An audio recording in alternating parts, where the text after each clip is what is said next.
Peace and blessings, brothers and sisters. This is your brother L. We are here with another edition of Victory, Success, and Destiny online broadcast. The Most High is certainly worthy to be praised because he is dominant and he is victorious over the universe. He is dominant and he is victorious over all the forces and principalities of evil. He is dominant and he is victorious over every adversary that would try to take and conquer and destroy his people. We thank him for another day of being able to sit here and go through these precepts and break down the word of life and the scriptures and precepts and the mysteries of the Most High. It is certainly an opportunity that we cannot take for granted. As I said, today we're going through some very, very important subject matter, very lengthy subject matter. So get comfortable.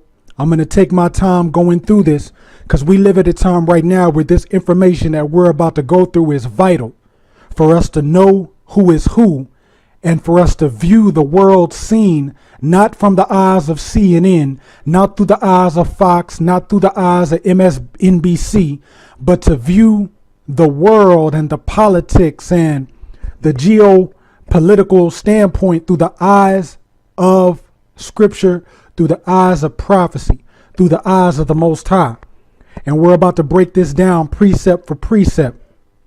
As I said, on Saturday, the thing we're going to discuss today is how Islam will play a role in the end times.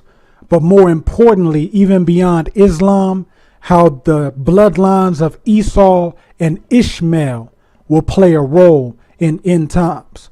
Because it is from Esau and Ishmael that the doctrine or religion of Islam springs forth from. Some of you may be thinking, who is Esau? Who is Ishmael? Because not everybody has been listening to these discussions as long as some of you have. Some people are new to it.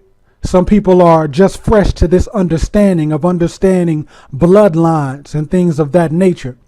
So before we get into who Islam is and where Islam came from and the role that it will play in the last days, we first need to get an understanding of who Esau and Ishmael is, because the religion of Islam sprang forth from Esau and Ishmael.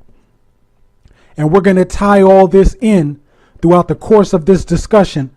Some of it probably will stretch off into Saturday, but through the course of however many discussions this takes, we're going to get to the heart of this matter. And by the end of this, my prayer is that we will have an understanding who Esau is, who Ishmael is, and how Islam will play a role in the last days. And specifically, we're going to key in on the book of the Quran. And we're going to compare and contrast some of the things written in the Quran to things written in the Bible.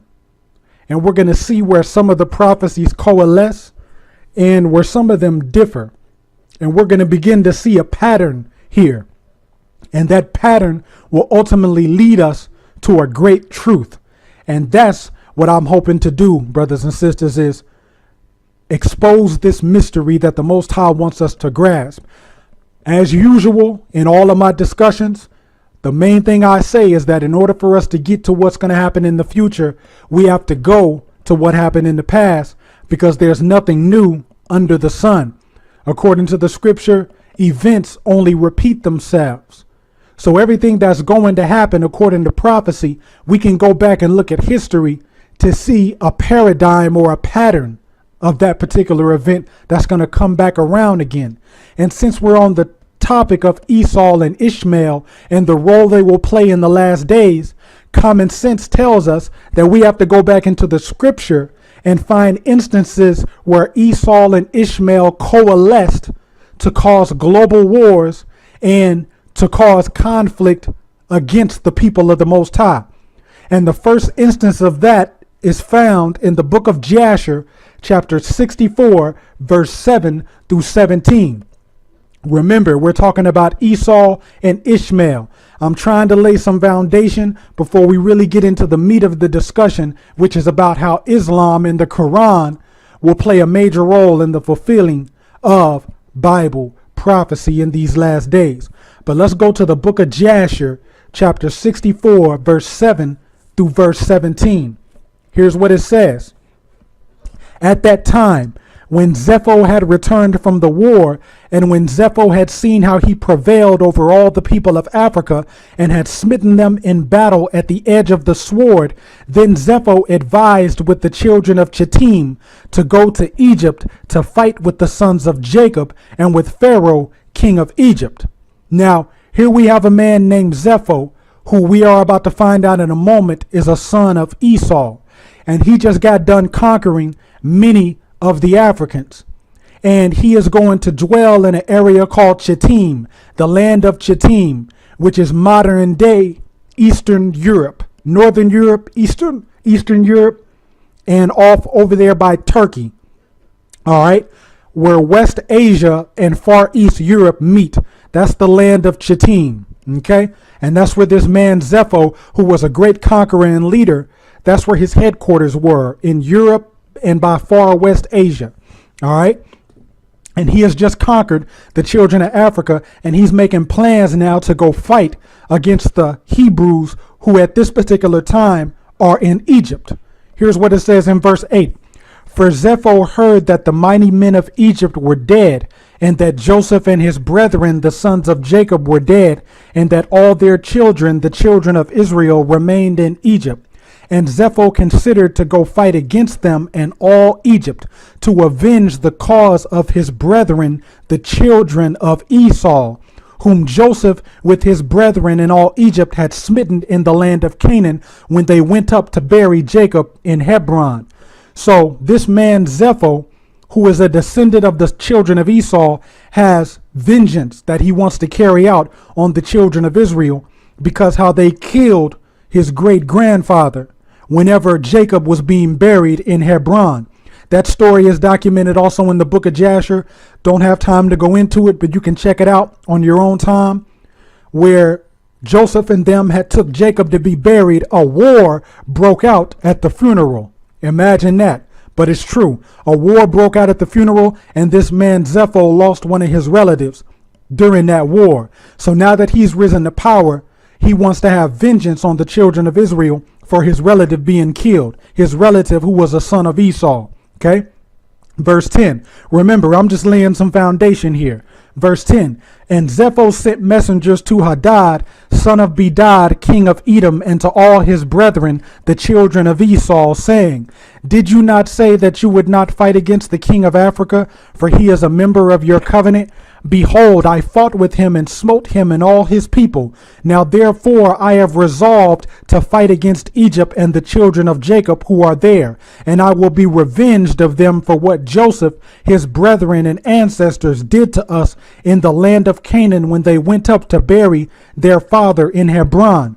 Now then, if you are willing to come to assist me in fighting against them in Egypt, then shall we avenge the cause of our brethren.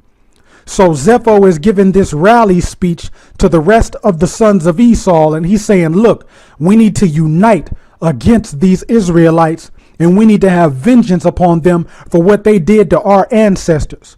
So there was a spirit of vengeance, jealousy, retaliation in the hearts of Zepho and the children of Esau, that he's trying to rally around him to go fight against the children of Israel.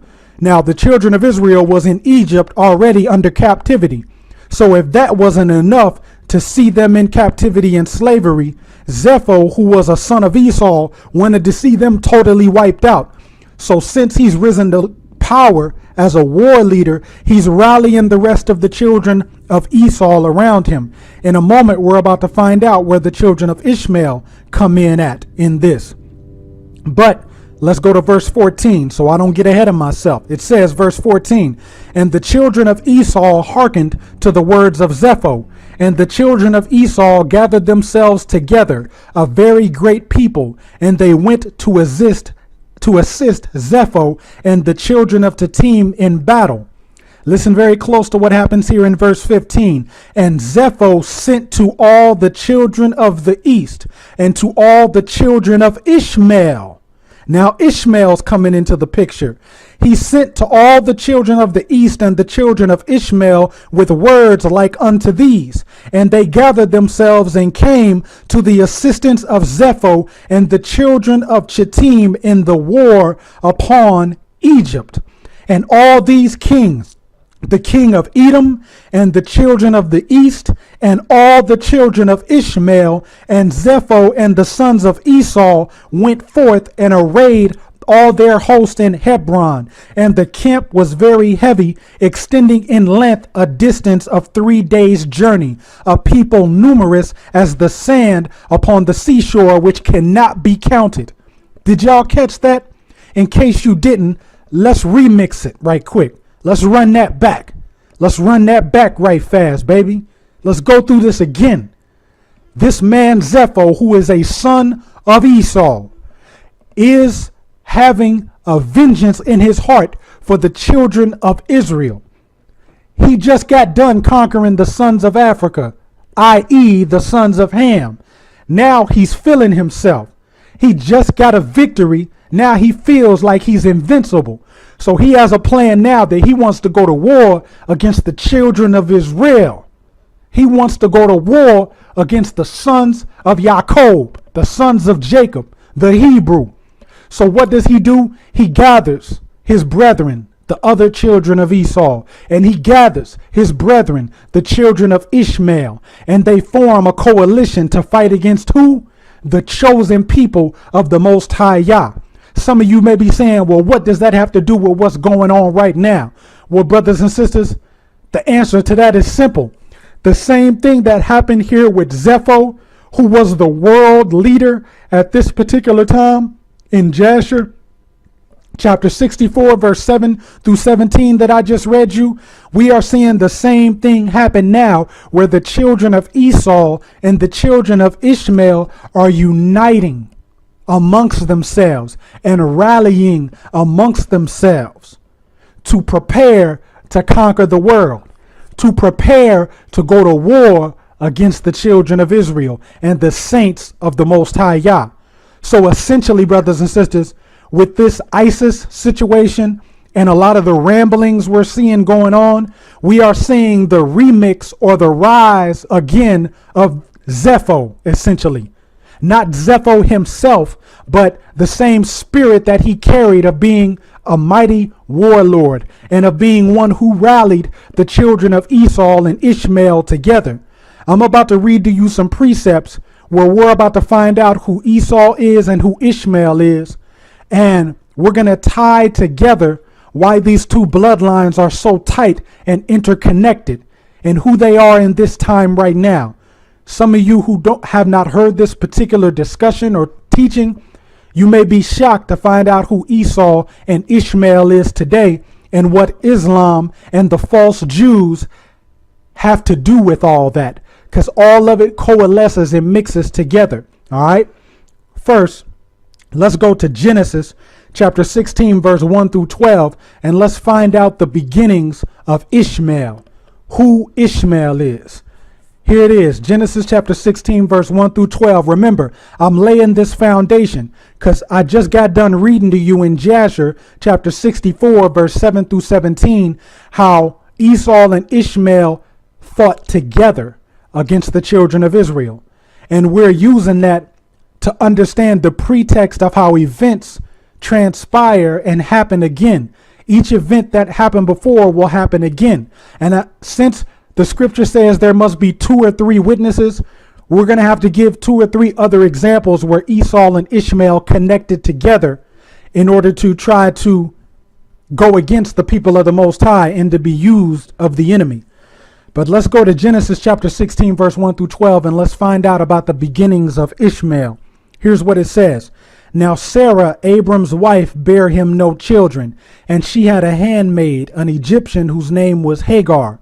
And Sarah said unto Abram, Behold now, the Most High hath restrained me from bearing. I pray thee, go in unto my maid. It may be that I may obtain by her.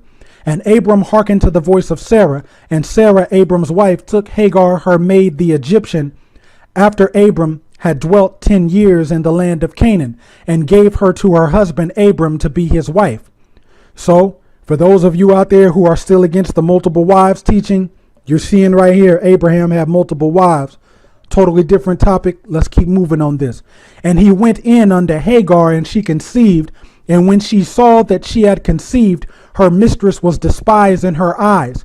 And Sarah said unto Abram, my wrong be upon thee.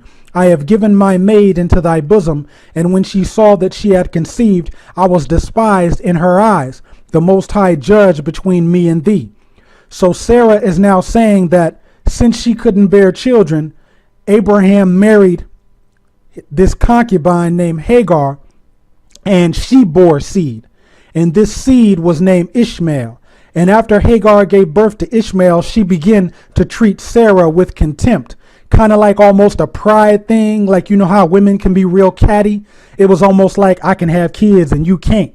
It was kind of like that type of attitude that Hagar was having with Sarah. Now listen what happens next. But Abram said unto Sarah, behold, thy maid is in thy hand. Do to her as it pleaseth thee. And when Sarah dealt hardly with her, she fled from her face. So basically, Abraham gave the typical male response whenever Sarah was coming complaining to him. He said, look, that's your servant. You go take care of that.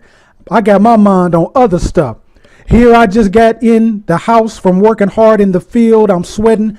I just want to go to the well and take a bath. And you all in my ear talking about Hagar, going somewhere. That's basically what Abraham said. And Sarah kept treating Hagar, the woman who gave birth to Ishmael, she kept treating her with contempt. So finally, Hagar fled, as we just saw here. Hagar ran away. Listen to what it says in the next verse. And the angel of the Most High found her by a fountain of water in the wilderness, by the fountain in the way to Shur. And he said, Hagar, Sarah's maid, whence camest thou? And whither wilt thou go? And she said, I flee from the face of my mistress Sarah.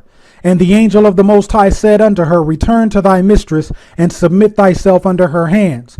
And the angel of the Most High said unto her, I will multiply thy seed exceedingly, that it shall not be numbered for multitude. And the angel of the Most High said unto her, behold, thou art with child, and shalt bear a son, and shall call his name Ishmael, because the Most High have heard thy affliction. So now Hagar has ran away from Sarah. The angel has found Hagar by the well. The angel has prophesied to her that she is going to give birth to the child named Ishmael. All right. Listen to the prophecy that was spoken by the angel about the life of this son Ishmael and about his descendants. It says, verse 12, and he will be a wild man. His hand will be against every man, and every man's hand against him. And he shall dwell in the presence of all his brethren. So the prophecy about Esau was that he would be a wild man, meaning he would be a warrior type man, or if you want to say a terrorist type man, because the angel said that Ishmael's hand shall be against every man, and every man's hand against him. This means that the sons of Ishmael will not be very well liked by anybody around them, because they will constantly be fighting with everybody around them. Think about the Middle East today and what's going on. Is that not exactly what's happening ever since the angel pronounced that prophecy? Isn't Ishmael's hand against every man, meaning he terrorizes all these nations? These car bombs, blowing up stuff in subways, ramming planes into buildings, killing little babies. All these things are the actions of a wild man. And the angel prophesied in Genesis, these verses that I just read, that Ishmael would be a wild man, and his hand would be against everyone, and everyone's hand would be against him. This means that the prophecy spoken over Ishmael is that one day he would cause the whole entire globe to go to war, because he is a violent man. He's a wild man. That's Ishmael. We're about to key in on who specifically these people are today. But next we need to find out who Esau is and the beginning of Esau. I'm laying this down so that you can see the natures at work in these two men, and how their descendants, many of their descendants, at least the ones who do not repent and turn to the Messiah to be made new, how these people who are their descendants take on the same nature as these men did.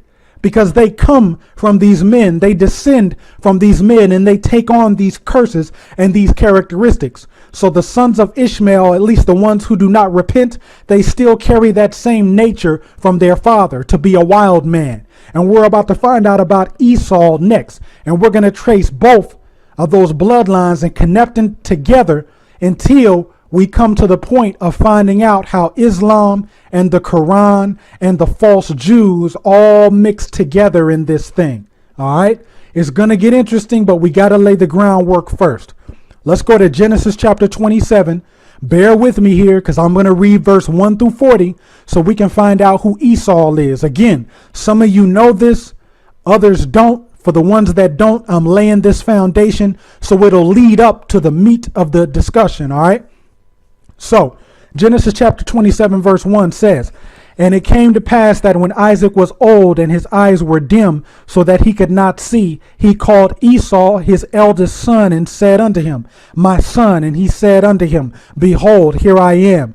And he said, Behold, now I am old. I know not the day of my death. Now therefore take, I pray thee, thy weapons, thy quiver, and thy bow, and go out to the field and take me some venison, and make me savory meat, such as I love, and bring it to me that I may eat, that my soul may bless thee before I die.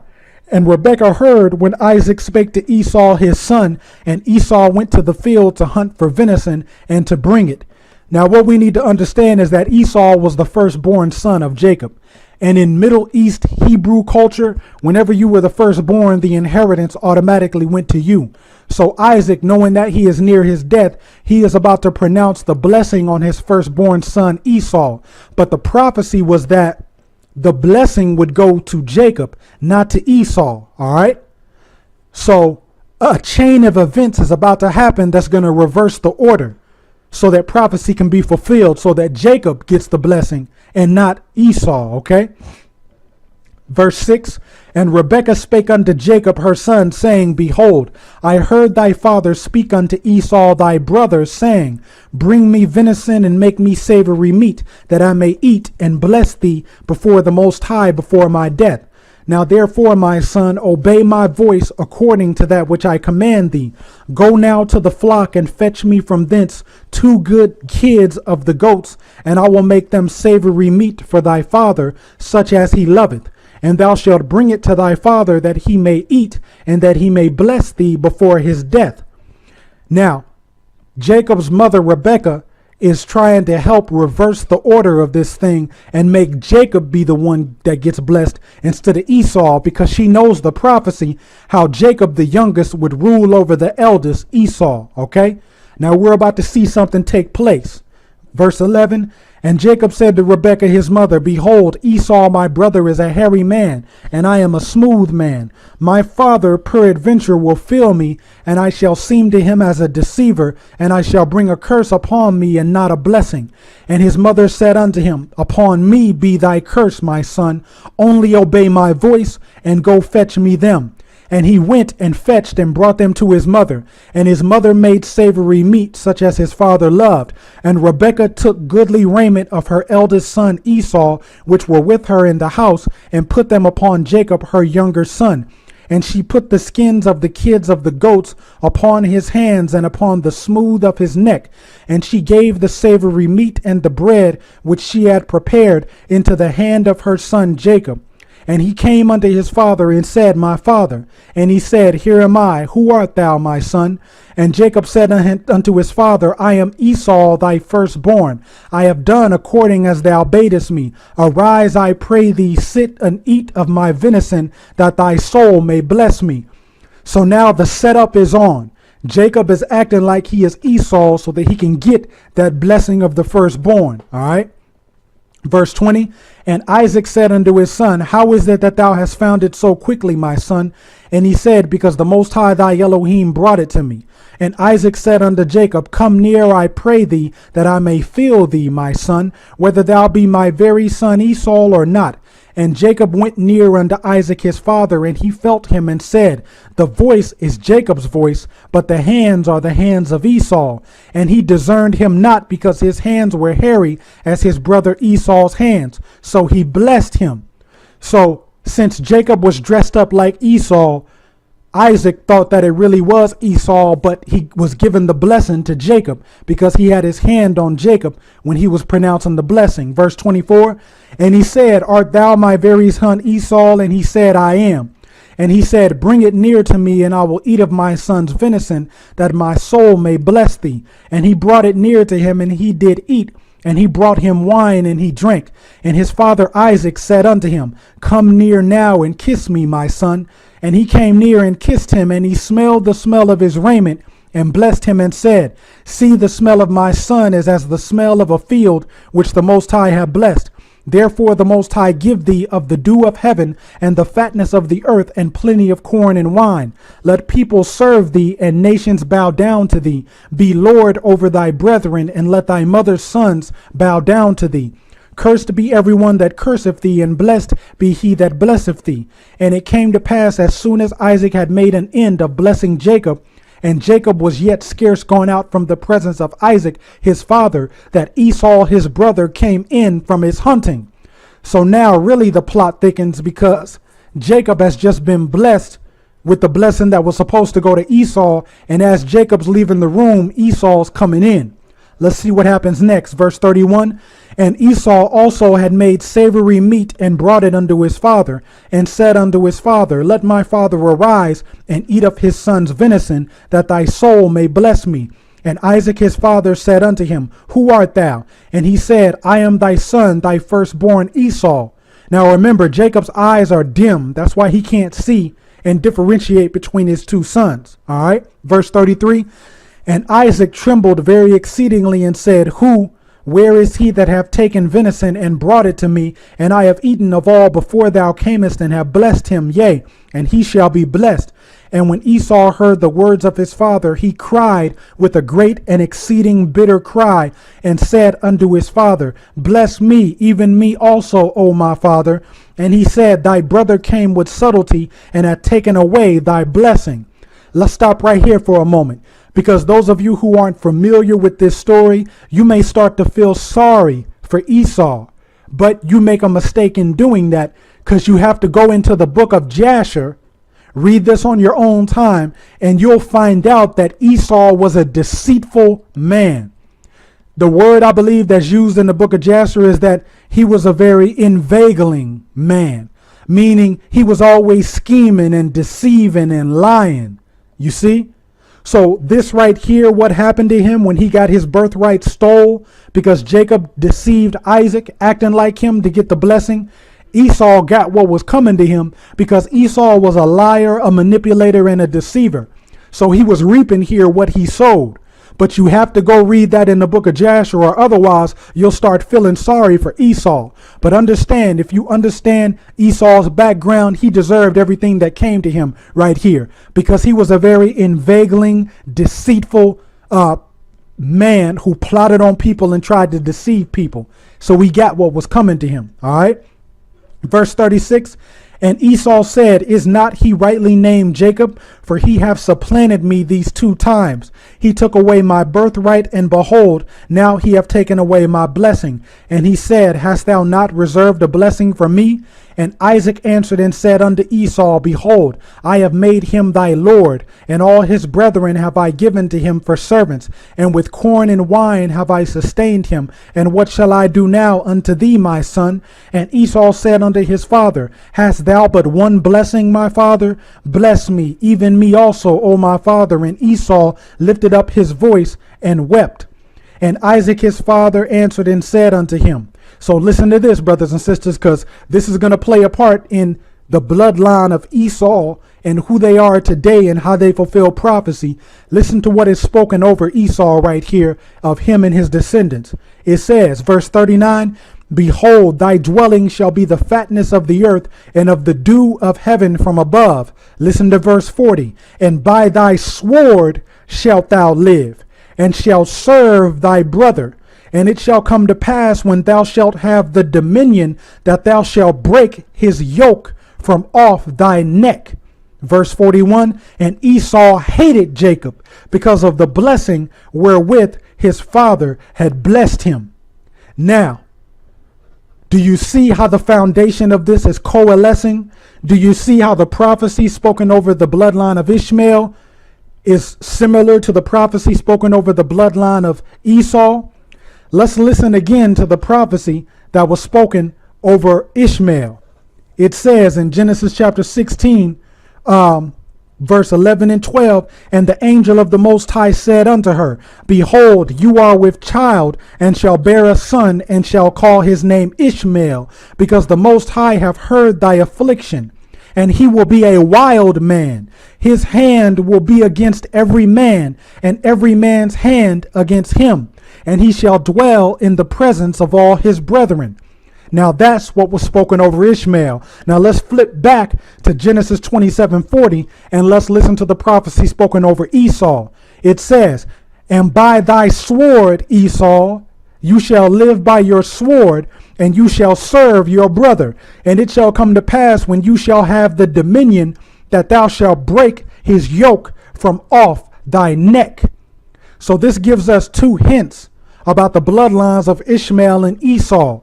These two bloodlines of people will be the most warlike people on earth, meaning that whenever there's a war, they will always be right in the mix of it. Why? Because Ishmael is a wild man, and his hand will be against everyone's hand, and his brother's hand will be against him, meaning that Ishmael will always be fighting, always be causing wars and mixed up in wars. And Esau, it said his descendants will live by the sword, and that eventually they would break the yoke of Jacob from off their neck, meaning that the day would come when they would rule over the children of Israel. All right. So this gives us multiple hints about how we find out who the bloodlines of Ishmael and Esau are today. Let's go by the first hint of who have been the most warlike people on the planet. You may say, well, all nations and all peoples have gone to war, but let's really look at this thing from the beginning. Okay. Let's really look at this thing all the way from the time of Nimrod and the pharaohs on through Alexander the Greek, the Romans on up through. Think about the people who have ruled the earth with an iron hand. Has it not always been? We had the Assyrians. They were sons of Ishmael. We had the Persians. They were sons of Ishmael. Then we had the Greeks. They were sons of Esau. We're about to find out here in a minute. Because remember, Zepho, this man, King Zepho, he went and dwelt in Europe, in that whole area, Eastern Europe, Greece, on down there through Turkey. And when he was a king, he had many wives and spread his seed. So many of those Europeans have Esau blood in them, tracing back all the way from Zepho and all the way from Alexander the Greek, when he set up his empire and spread his seed amongst the sons of Ishmael. Listen to this very closely. You had the Assyrians, Ishmael, the Persians, Ishmael, the Greeks, Esau, the Romans, Esau. And then you had the Arab slavery, and you also had the European slavery, where those were the two major slaveries in these modern times, where the children of Israel suffered the most oppression. Because when we read that account in the book of Jasher, how when Zepho went to war, just like all the rest of the times when Ishmael and Esau went to war, they always had one thing on their mind: to get revenge against the children of Israel. Because Ishmael still has hate in his heart for the children of Israel, because the blessing went to Isaac. And Esau still has hate in his heart for the children of Israel, because the blessing went to Jacob. So that animosity is still there. This is why, brothers and sisters, our people suffered so hard during the Arab slave trades. Study about the Arab slave trades when you had the sons of Ishmael, these Arabs trying to force our people into the religion of Islam. This was right around the time in the 10th, 11th, 12th centuries, after Islam had begun to go all throughout the world, with the Ottoman Empire being set up in Constantinople, and the name was later changed to Istanbul. When you had the major Ottoman Empire that was reigning, the Ottoman Empire was like the new Rome in the modern days, and it was ruled with the iron fist of Islam. And at that particular time, hundreds of thousands and even millions of Hebrew slaves were shipped all around the Arabic world. That was one of our first slaveries post Greece and post Rome. This is around the 10th, 11th, 12th centuries. Okay. That was the first harsh slavery that we went through, was the Arab slave trade, where they tried to force us to bow down to the religion of Islam.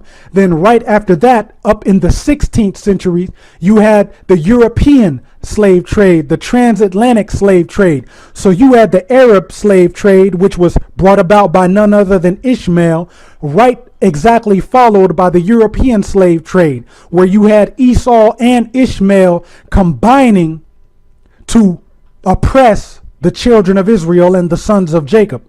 Are you seeing how this is forming here? That same ancient hatred, all right, that was in the heart of Ishmael and that was in the heart of Esau, it formed in the heart of their descendants as well. And Islam was one of the things that was used in order to oppress our people and in order to gain much riches off the back and servitude of our people. And not just us, but whenever Islam rose to power, it became a dominant force in the world. Just like whenever the Europeans began to rise to power in the 15th, 16th centuries, that European Christianity became a dominant force in the world. This is where the Catholicism and this is where the Islam both begin to form together. You see, just like Esau and Ishmael, they begin to form world power together. And in the end of days, these two bloodlines of Esau and Ishmael and these two different religions of Islam and Christianity, they're going to unite again, brothers and sisters, to forge the last days empire, or Zepho part 2. This man Zepho, who was a world conqueror, and he led the sons of Esau and Ishmael to try to do harm to the children of Israel and to dominate the globe. Essentially, the Antichrist that is about to rise up, he's going to be the same type of man that Zepho was. Zepho from Jasher chapter 64 verse 7 through 17, because he's going to unite the sons of Esau and Ishmael together, and they are going to dominate this global government. All right. And one of their main objectives is going to be to wipe out the children of Israel because of their hatred against us, all the way back from when their forefathers, Ishmael and Esau, felt slighted by us because they didn't get a blessing. This is what all this comes down to, brothers and sisters. Ain't that something? So that's who Esau is. That's who Ishmael is. We must keep an eye on Eastern Europe and those Europeans over there. We must keep an eye on West Asia and the area where both of those two places connect, those two continents, is in none other than Turkey. And if you want more information about the Turkish Islamic Antichrist, go to the Spreaker page and check out that discussion, because I go into depth on that. But for now, we're going to stay the path. I only shared all that with you so we can lead up into some more information and later on get to the meat of this discussion of how Esau and Ishmael and Islam is going to play a major role in the fulfillment of Bible prophecy. But first, let's lay some more foundation. I want to go to chapter 1 and 2 of this book called the Apocalypse of Daniel. I'm not talking about the book of Daniel in the regular canonized Bible that was canonized by the Europeans, by the way, or your boy Emperor Constantine, who himself was another figure like Zepho, who combined and connected with the Ishmaelites in order to deceive the masses. But we won't go into that. But I'm not talking about that book of Daniel just yet. We're going to go into that book of Daniel. But there's another book of prophecy that Daniel wrote called the Apocalypse of Daniel. You have to find it in this book called the Pseudegraphia. The Pseudegraphia is some more text that was found with the Dead Sea Scrolls that has even more additions to scripture that they also decided to take out. So if you want a copy of this PDF of this particular book called the Apocalypse of Daniel, don't hesitate to shoot me an email, give me a call, and I'll get that PDF to you. But I'm about to read to you some prophecies that Daniel made in this book about how the sons of Esau and Ishmael would rise up in the last days, and they would carry out some great wars that would lead up to the final epic war, and how that they would form a global government in the end, and how the sons of Esau and Ishmael would unite, basically meaning the Eastern Europeans, the false Jews, and these Arabs, how they would unite and how they would use Islam and a form of westernized Christianity in order to deceive the masses. All right. But let's go to the book, The Apocalypse of Daniel, and let's work on this a little bit more. Here's what it says, verse 1, chapter 1. According to the God-spoken word, which says, when you hear of wars and rumors of wars, nation will fight against nation and kingdom against kingdom, earthquakes, plagues, and deviations of stars. Then the bush which restrains the sons of Hagar will dry up. Now, we just got done reading in Genesis chapter 16 when I was laying that foundation. We just got done talking about who the sons of Hagar are, right? The descendants of Ishmael. So Daniel here is prophesying in this book, the Apocalypse of Daniel. He said the bush which restrains the sons of Hagar will dry up. Listen to what it says next. And Ishmael will come down the region of the land of swift passage, and he will establish his camp in Chalcedon across from Byzantium. Now, the area that that's talking about is none other than Eastern Europe and Turkey. Byzantium is the ancient name for that area of Eastern Europe and Turkey. And Chalcedon is the ancient name for that area of Greece. So again, the people that we're dealing with here are the Europeans and the Arabs, right there in that area of Turkey. That's Esau and that's Ishmael, brothers and sisters. It can't get no clearer. Here in this prophecy, it says, and Ishmael will come down the region of the land of swift passage, and he will establish his camp in Chalcedon across from Byzantium, and he will spill Roman blood. So Daniel here is prophesying that a time is coming where these Arabs are going to turn on the Europeans. Even though they've been working together to conquer and oppress the children of Israel and to dominate the world, the time is going to come where the Arabs are going to turn on the Europeans, okay? Even right now, if you look at the numbers and the statistics in Europe, over the past few decades, there has been something called the brown babies of Europe, meaning there's been a lot of Muslims and a lot of Arabs moving into Europe, and they're actually beginning to take over, brothers and sisters.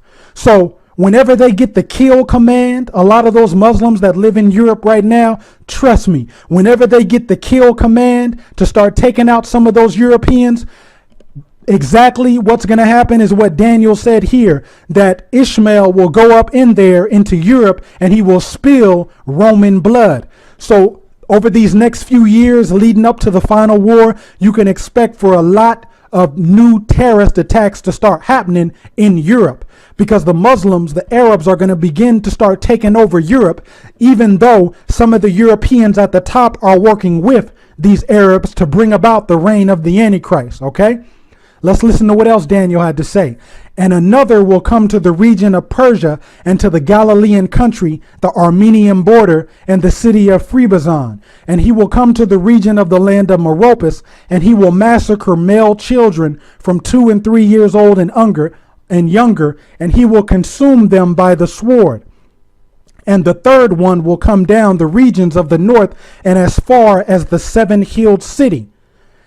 And therefore all these will slaughter an infinite multitude of Romans, and they will gather toward the sea. So are y'all seeing this prophecy? Daniel just got done saying here that there's going to be 3 kings rise up out of the bloodline of Esau and Ishmael. And all 3 of them are going to be vying for power over in that area, in Turkey, in the Eastern Europe, over there in far West Asia. They're going to be fighting for that area, because whoever conquers that particular area in the end of days will be he who rules the world. So according to Daniel, he says there's going to be 3 kings rise up out of Esau and Ishmael, meaning out of the Arabs and the Europeans, and they're all going to be fighting for this area. Listen to what it says next. And in their ships will be a myriad, and there will be other infinite and innumerable multitudes. And Ishmael will cry out with a great voice, boasting and saying, where is the God of the Romans? There is no one helping them, for we have defeated them completely. For truly the 3 sons of Hagar will war against the Romans. So here Daniel is prophesying that a time is coming where these Ishmaelites, they're going to conquer these Europeans and begin to boast against them. They're going to say, where is your Christianity? Where is your God? We've conquered you in the name of Allah. Can't you see it right now? They're going to be raising up their blood-soaked swords, holding severed heads in their hand, boasting that they've taken over that area. And even right now, ISIS is making moves over there in Turkey to conquer more land. Brothers and sisters, that's how close we are, because that's taking place right now. Listen to what Daniel says next. And they will cross over against the seven hill city towards Byzantium, and conferring they will say among themselves, come and let us make a bridge in the sea with boats and transport horses for ourselves to Byzantium, the seven-hilled city. But the rulers of the Romans and the magnates of the seven-hilled city will flee to the mountains, and there will be fear and affliction, and there will be much necessity of the mountains, and the people of the seven-hilled city will be afflicted by the sword. So, according to Daniel, there's going to be three kings or three revolutionaries that rise up out of Ishmael, and they're going to conquer the Romans and conquer the Europeans. All right. Now it's very precarious that we listen to what is written here next. Let's go to the Apocalypse of Daniel, that same book. I'm going to read chapter 6, verse 1, and then we're going to flip over to the other book of Daniel in the Bible, Daniel chapter 7, verse 7 and 8, and we're going to connect these two prophecies and see the pattern of truth that's being revealed to us here. But listen to what it says in the Apocalypse of Daniel chapter 6, verse 1. It says, and after him there will arise from the north another king, and working great impurities and many injustices, he will also work great iniquities. So during this time where these three kings or three revolutionaries of the Ishmaelites have gone in there and spilled all this European and Roman blood and taken over that area, it says that another king is going to rise up from among them. So brothers and sisters, from what Daniel is saying here, there's going to be a time where it's going to literally be a free for all in the Middle East. Some of you are thinking that, Larry, that's been going on for like 200 years. True, but not to the level of what we're about to see. It's about to be an all out free for all royal rumble for world dominance that takes place over there. And it's going to be led by the sons of Ishmael. And this king is going to rise up from among the sons of Esau and Ishmael and become a great king. And in order to do that, he's going to pop off these other three kings that had initially conquered Europe. How do I know? Let's go to Daniel chapter 7, verse 7 and 8. Here's what it says. After this I saw in the night visions, and behold, a fourth beast, dreadful and terrible, and strong exceedingly, and it had great iron teeth. It devoured and brake in pieces and stamped the residue with the feet of it. And it was diverse from all the beasts that were before it. And it had 10 horns. Listen to this very carefully, brothers and sisters. I considered the horns, and behold, there came up among them another little horn. Listen to this. Before whom there were 3 of the first horns plucked up by the root. And behold, in this horn were eyes like the eyes of a man, and a mouth speaking great things. So what's going to happen first is there's going to be these 3 kings that go in and spill all that blood in Europe and conquer. Then out of nowhere, this other king is going to rise up and take them out. You see? He's called the little horn. And it says here that he plucks up those other 3 horns. Those other 3 horns were those kings of Ishmael who went and invaded Europe that I just read to you about from the Apocalypse of Daniel, chapter 1 and 2. And out of those, the Antichrist will rise up. You see? So it will literally be out of chaos and war over in that area of Turkey, Europe, and far West Asia that this man rises to power. This mystery man, this little horn. Okay?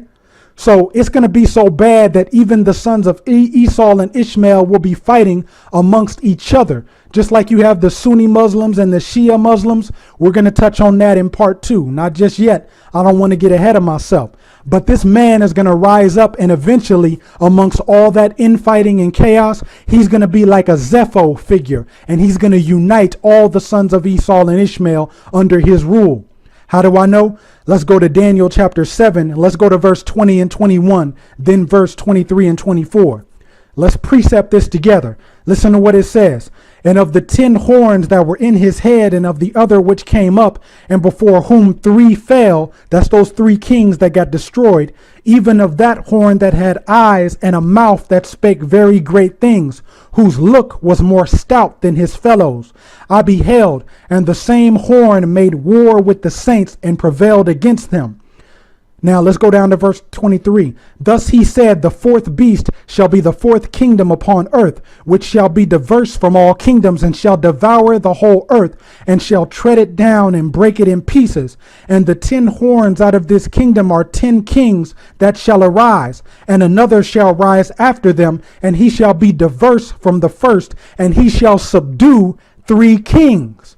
That's the same 3 kings that it was talking about in the book, The Apocalypse of Daniel. So that lets you know that a lot of these lost books, they connect and correlate with what's already written in the Bible. And this is the same man writing this. Daniel wrote the book, The Apocalypse of Daniel, and he also wrote this book, Daniel in the Bible. And he's telling us that 3 kings will start conquering over there in that area. And then the Antichrist will rise up out of those 3 kings and conquer them and gain world dominance. And the same thing is told to us in Revelation chapter 17, verse 12 through 13, where it says, and the 10 horns which you saw are 10 kings, which have received no kingdom as yet, but receive power as kings 1 hour with the beast. These have one mind, and he shall give their power and strength unto the beast. All right. Now, who is this beast? Let's go back to the Apocalypse of Daniel, chapter 6, verse 1, and let's find out where he rises from. It says, after him there will arise from the north another king, and working great impurities and many injustices, he will also work great iniquities. So this Antichrist, who's going to set up this unified 10-headed kingdom that's going to rule the earth under an Islamic caliphate, it said that he's going to rise from the north. Now in scripture, whenever it talks about the land of the north, it's talking about that area of Turkey. It's talking about that same area that's often referred to as Gog and Magog, where it's a part of Turkey and it goes up into Europe and off into parts of Russia. That's that area of Gog and Magog. And that's the land of the north. And this Antichrist is going to rise out of that area of Turkey. Like I said, if you need more details on that, listen to the discussion that's titled The Turkish Islamic Moorish Antichrist. All right. But for now, let's talk more about this king of the north, this Antichrist who's going to rise up and establish this Islamic caliphate. All right. And we're going to talk about his 10-headed kingdom. Let's go to Daniel chapter 11, verse 15 through 45. And when I say Daniel, I don't mean the Apocalypse of Daniel, but the actual book of Daniel in the Bible. Daniel, and we're going to go to chapter 11, verse 15 through 45. I hope I haven't lost y'all yet. I hope you're still sticking with me here. We're going to get to the meat of this in a moment. Here's what it says. Daniel chapter 11, verse 15. So the king of the north shall come. This is that same king that I was talking about that rises up out of Turkey to establish this global Islamic caliphate. So the king of the north shall come and cast up a mount and take the most fenced cities, and the arms of the south shall not withstand neither his chosen people, neither shall there be any strength to withstand. So this means, brothers and sisters, that there's going to be other little groups trying to fight against this man. Possibly other little Islamic groups, possibly other people who think they can stop prophecy from happening, but they're not going to stop this man, okay? He's going to rise to power, and he's coming out of the people who are known as Esau and the Ishmaelites. He's going to be of Esau or Ishmael, possibly of mixed ancestry between them, but he's going to unite the sons of Esau and Ishmael, just like Zepho did. Verse 16, but he that cometh against him shall do according to his own will, and none shall stand before him. And he shall stand in the glorious land, which by his hand shall be consumed. He shall also set his face to enter with the strength of his whole kingdom, and upright ones with him. Thus shall he do, and he shall give him the daughter of women, corrupting her, but she shall not stand on his side, neither before him. After this shall he turn his face unto the isles, and shall take many. But a prince for his own behalf shall cause the reproach offered by him to cease. Without his own reproach, he shall cause it to turn upon him. Then he shall turn his face toward the fort of his own land, but he shall stumble and fall and not be found. This just means, brothers and sisters, that this Antichrist that rises up, there's going to be a lot of political deals that he strikes, a lot of false peace deals. And basically they're going to fall through. They're not going to stand. It's going to be a false peace. Verse 20, then shall stand up in his estate a raiser of taxes in the glory of the kingdom. But within few days he shall be destroyed, neither in anger nor in battle. And in his estate shall stand up a vile person, to whom they shall not give the honor of the kingdom. But he shall come in peaceably, and obtain the kingdom by flatteries. And with the arms of a flood shall they be overthrown from before him, and shall be broken, yea, also the prince of the covenant. And after the league made with him, he shall work deceitfully, for he shall come up and shall become strong with a small people. He shall enter peaceably even upon the fattest places of the province, and he shall do that which his fathers have not done, nor his fathers' fathers. He shall scatter among them the prey and spoil and riches, yea, and he shall forecast his devices against the strongholds even for a time. And he shall stir up his power and his courage against the king of the south with a great army. So brothers and sisters, this is just basically talking about his political and his military exploits that the Antichrist will do while he's reigning. Here's what it says next. And the king of the south shall be stirred up to battle with a very great and mighty army, but he shall not stand, for they shall forecast devices against him. Yea, they that feed of the portion of his meat shall destroy him, and his army shall overthrow, and many shall fall down slain. And both these kings' hearts shall be to do mischief, and they shall speak lies at one table, but it shall not prosper. For yet the end shall be at the time appointed. Then shall he return unto his land with great riches, and his heart shall be against the holy covenant, and he shall do exploits and return to his own land. His heart shall be against the holy covenant. That means this man will be anti-Torah. He will be trying to set up another type of law that's against Torah, but it's still a law. Basically, he will set up that Islamic Sharia law that's written in the Quran. And we're going to go into the tenets and precepts of Sharia law in part 2, where we break down the Quran and compare it to the Torah. But that'll be for part 2. Let's finish with this first.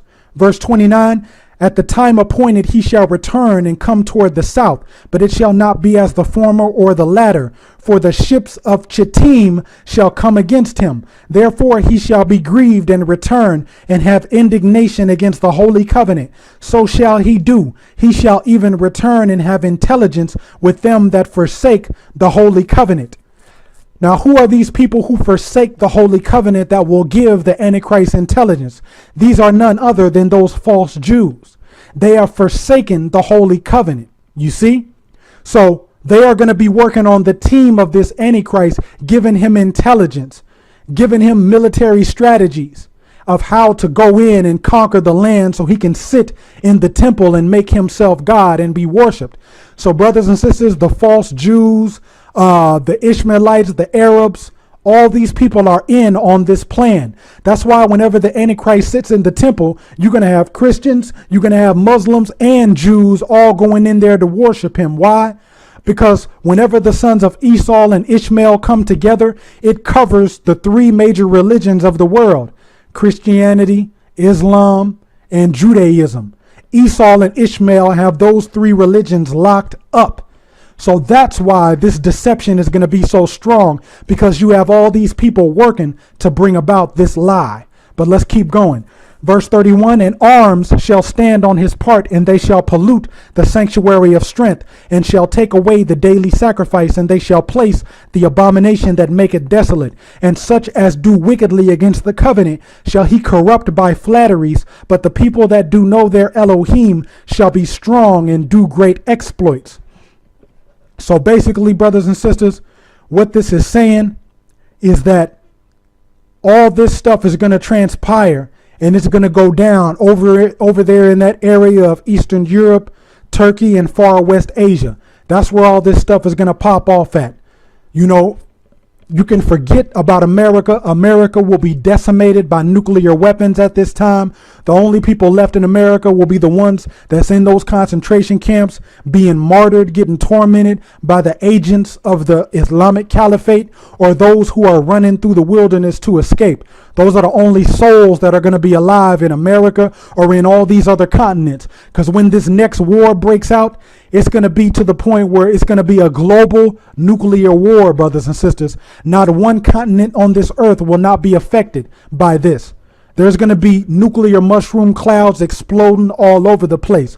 So, as the scripture says in Revelation, over 2/3 of the grass and the water and all nature will be destroyed by the nuclear fire. You see? So all the main thrust of these prophecies that we're reading here in Daniel and Revelation, all this stuff is going to be fulfilled right back over there in the land that everything started from in the first place. Over there by Turkey, over there by West Asia, over there in the place they call North Africa, the Middle East. That's where all this stuff is going to go down. You see what I'm saying? Because that's where all of it began. And that's right now where the sons of Esau and Ishmael reside at. That's why all that is going to happen over there. Listen to verse 36 here in Daniel chapter 11. Here's more about this Antichrist. And the king shall do according to his will, and he shall exalt himself and magnify himself above every god, and shall speak marvelous things against the God of gods, and shall prosper till the indignation be accomplished. For that is determined shall be done. Neither shall he regard the God of his fathers, nor the desire of women, nor regard any god, for he shall magnify himself above all. But in his estate shall he honor the God of forces. Now, that's an interesting phrase where it says that this Antichrist will honor a God that no one has heard of. He will honor the God of forces. Now, in part 2, we're going to do a study where that phrase, the God of forces, leads right back to the God of Islam named Allah. But we're going to talk about that in a moment. So verse 38 of Daniel chapter 11 lets us know that the Antichrist will be a worshiper of Allah. You see? And it says here, and he will worship a God whom his fathers knew not, shall he honor with gold and silver, and with precious stones and precious things. Thus shall he do in the most strongholds with a strange God. That strange God that's spoken of here in Daniel 11:39 is Allah, the God of Islam, whom he shall acknowledge and increase with glory, and he shall cause them to rule over many, and shall divide the land for gain. He shall enter also into the glorious land, and many countries shall be overthrown. But these shall escape out of his hand, even Edom, Moab, and the chief of the children of Ammon. He shall stretch forth his hand also upon the countries, and the land of Egypt shall not escape. But he shall have power over the treasures of gold and of silver, and over all the precious things of Egypt. And the Libyans and the Ethiopians shall be at his steps. So you see, just like Zepho in the book of Jasher, chapter 64, where he conquered the children of Africa, this Antichrist is also going to rise up, and he's going to lead and command a mighty army of the sons of Esau and Ishmael. And as I just read here in verse 42 and verse 43, he's going to conquer Egypt, Ethiopia, and all that land of North Africa, just like Zepho did. And he's going to establish a global Islamic empire. All right. And as we read before from Revelation chapter 12, Daniel chapter 7, that his empire is going to have 10 heads, meaning he's going to have 10 captains ruling with him. Now, let's go to Psalm chapter 83, verse 1 through 12, and let's find out who the other horns or heads of his empire will be. Listen to this. Psalm 83 says, "Keep not thou silence, O Most High, hold not thy peace, and be not still. For lo, thine enemies make a tumult, and they that hate thee have lifted up the head. They have taken crafty counsel against thy people, and consulted against thy hidden ones. They have said, Come, and let us cut them off from being a nation, that the name of Israel may be no more in remembrance. For they have consulted together with one consent. They are confederate against thee." So now he's about to name the 10 horns or the 10 heads that's going to be part of this beast empire that's going to join him. And these are going to be the empires and the rulers who are going to war against our people, brothers and sisters. Now, some of you may say, well, Brother L, you say that these people are going to be attacking the chosen people of the Most High. Well, these Arabs that you're mentioning, they hate those Jewish people. So that means those Jewish people must be the real chosen people. They hate those in the land of Israel. They want to take over Israel. That's true, brothers and sisters, but let's not get it confused. Remember that those false Jews are part of that bloodline of Esau as well, because they mixed in with Esau during the days of Zepho, during the days of Alexander the Greek, and during the days where they were up there in Khazaria, up there near Turkey. They mixed in with the bloodlines of Esau and Ishmael. So all those bloodlines are together. And we must understand that there are some of our people in Israel right now. Just because most of the people that are there now are the false Jews doesn't mean that there are not true bloodline Hebrews there. And we'll talk about in part 2 how when these Antichrist Islamic armies go in to invade Israel, that a lot of those false Jews will flee. And the ones of our people that will be left will be the poor of the land, meaning a lot of those Hebrews who came from Ethiopia, a lot of the true bloodlines will be left because they won't have enough money to flee. A lot of them are oppressed and misused and hated over there in the land of Israel right now. But the Most High is going to leave them there for a remnant. For the scripture says in Zechariah chapter 14 that a remnant will be left in Jerusalem whenever those Antichrist armies come in. And that remnant that's left is going to be some of those Hebrews who came up from Ethiopia and some of our people who traveled there from all ends of the earth. So don't get it twisted. Just because most of the people living in Israel right now are false Jews, that doesn't mean that there are not some true Hebrews there. All right. There would have to be in order for the Most High to say that he's going to fight to defend Jerusalem. He's going to fight to defend Jerusalem in that day because there's going to be a true remnant of our people there. But it's not those false Jews, those Khazarians who came from Germany. For the most part, it's not. OK, but let me get back here. Let's read this confederacy of nations that's going to join with the Antichrist, that is of the sons of Esau and Ishmael, who are going to be fighting and dominating the world in the last days. It says they are the tabernacles of Edom and the Ishmaelites, of Moab and the Hagarenes, Gebal and Ammon and Amalek, the Philistines with the inhabitants of Tyre. Asher also is joined with them. They have helping the children of Lot.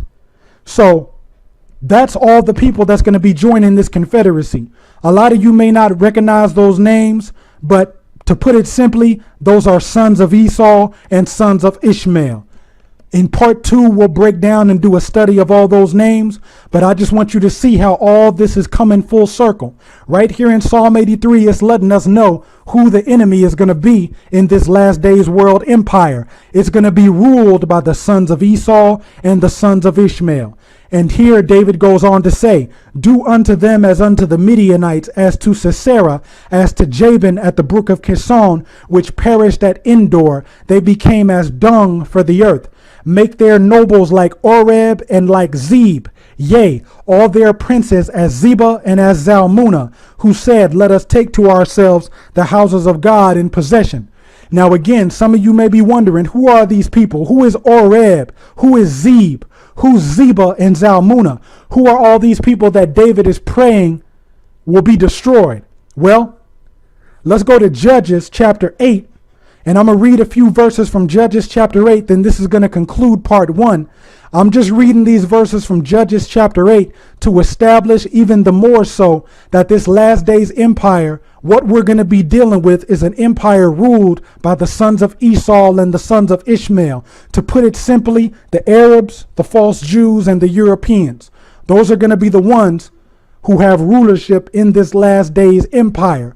But at the forefront of it will be the Islamic Caliphate and this global leader known as the Antichrist, who will be pushing this religion of Islam that's mixed with Judaism and also mixed with westernized Christianity. That's what's going to take place. But let's go to Judges chapter 8 so we can find out more about who these people were that David was mentioning in Psalm chapter 83. We know who these people are because David fought against them as well. Gideon fought against them as well in Judges chapter 8. Here's what it says in Judges chapter 8, verse 18 and 19. And Gideon, the son of Joash, returned from battle before the sun was up. Then said he unto Zebah and Zalmunna, that's those same men that David mentioned in Psalm 83. He said, what manner of men were they that ye slew? And they answered, as you, so were they. Each one resembled the child of a king. And he said, they were my brethren, even the sons of my mother. As the Most High liveth, if ye had saved them alive, I would not slay you. Then Zebah and Zalmunna said, rise and fall upon us. For as the man is, so is his strength. And Gideon arose and slew Zebah and Zalmunna, and took away the ornaments that were on their camels' necks. And Gideon said unto them, I would desire a request of you, that you would give me every man the earrings for his prey. And it says in verse 24, for they had golden earrings because they were Ishmaelites. So these men that Gideon slayed were Ishmaelites and sons of Esau. And the only reason I mentioned that story of Gideon is because it links directly in also to the last days. Because remember what I said at the beginning of the discussion, everything that's happened before will happen again. So just like there was a man named Zepho who united the children of Esau and Ishmael to try to fight against the children of Israel to destroy us, another man like Zepho is going to rise up in these last days, the Antichrist, who is going to rule a global Islamic caliphate, and he's going to have amongst his rulership the sons of Esau and the sons of Ishmael. But just like that's going to happen, this man Gideon back then slayed these sons of Esau and Ishmael. Likewise, in these last days, even though Gideon only had 300 men when he slayed these vast armies, in these last days, brothers and sisters, you and I are going to be like Gideon. You and I are going to be outnumbered. You and I are going to be getting martyred. You and I are going to be hated by all nations for the Messiah's name's sake, as he tells us in Matthew chapter 24, verse 9 and 10. You and I are not going to have much strength because, as it says in the book of Daniel, we are about to go into days where truth will be cast to the ground, and that the saints will be given into the hand of the beast to be trampled upon for 3.5 years during Jacob's trouble. So there will be a time, brothers and sisters, where we are going to be getting conquered and dominated. Some of us will die as martyrs. Even the Messiah said in Revelation chapter 2, verse 10, do not fear any of those things which you shall suffer. Behold, the devil shall cast some of you into prison, that you may be tried, and you shall have tribulation 10 days. Be thou faithful unto death, and I will give thee a crown of life.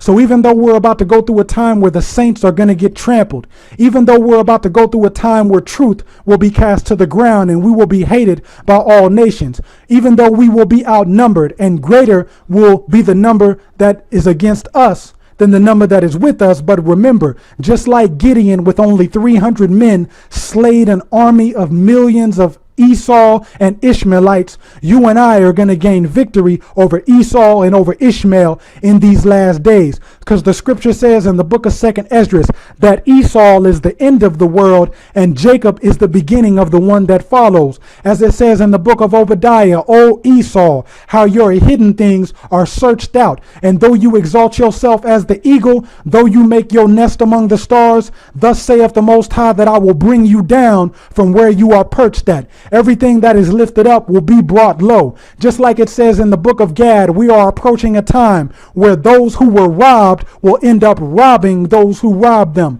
Those who were spoiled will end up spoiling those who spoiled them. The oppressed will rule over the oppressor. The downtrodden will trample upon those who trampled upon them.